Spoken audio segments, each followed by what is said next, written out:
அப்படியே வெளியே போயிட்டாரு. திரும்ப எல்லாவற்றையும் இழந்து திரும்ப அப்பாவை நோண்டி கிட்ட வர்றாரு.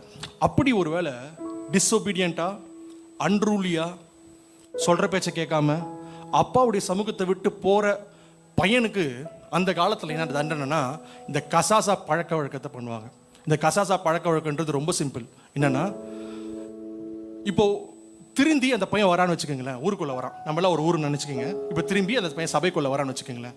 வரும்பொழுது சபை முழுவதுமாக, அதாவது அந்த ஊர் முழுவதுமாக ஒன்றா சேர்ந்து ஒரு பானையை வச்சுப்பாங்களாம். ஒரு பானையை வச்சுட்டு அந்த பையனை நடுவில் வச்சு எல்லாம் சுற்றிட்டு அவன் முன்னாடி அந்த பானையை போட்டு டப்புன்னு உடைப்பாங்களாம். ஏன் உடைக்கிறாங்க தெரியுமா? இந்த பானை உடைஞ்சி எவ்வளோ தூள் தூளாக ஆகுதோ அதே மாதிரி தான் உன் வாழ்க்கை ஆக போகுது. உன்னை திரும்பி யாராலும் ஒட்டி வைக்க முடியாது. நீ அப்பா விட்டு தூரம் போயிட்டல, உன்னோட நிலைமை இதுதான் அப்படின்னு சொல்லி எல்லாரும் ஒன்னா சேர்ந்து அந்த பையனை சபிப்பாங்களாம், லிட்டரலா சபிப்பாங்களாம்.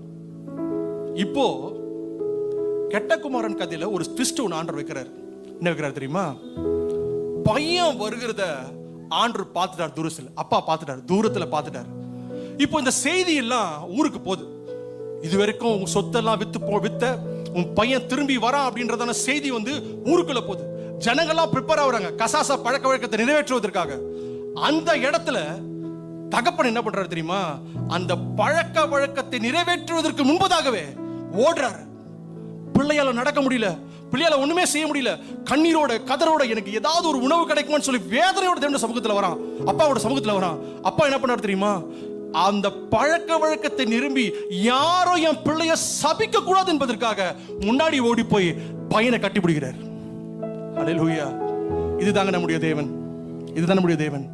ஒரு பிரச்சனை, ஒரு சூழல் மற்றும் சாபம் உன் பக்கத்துல வருவதற்கு முன்பதாகவே என் அப்பா உன்னை வந்து கட்டிப்பிடிச்சு எல்லாவற்றையும் தம் மேல ஏற்றுக்கொள்வார்.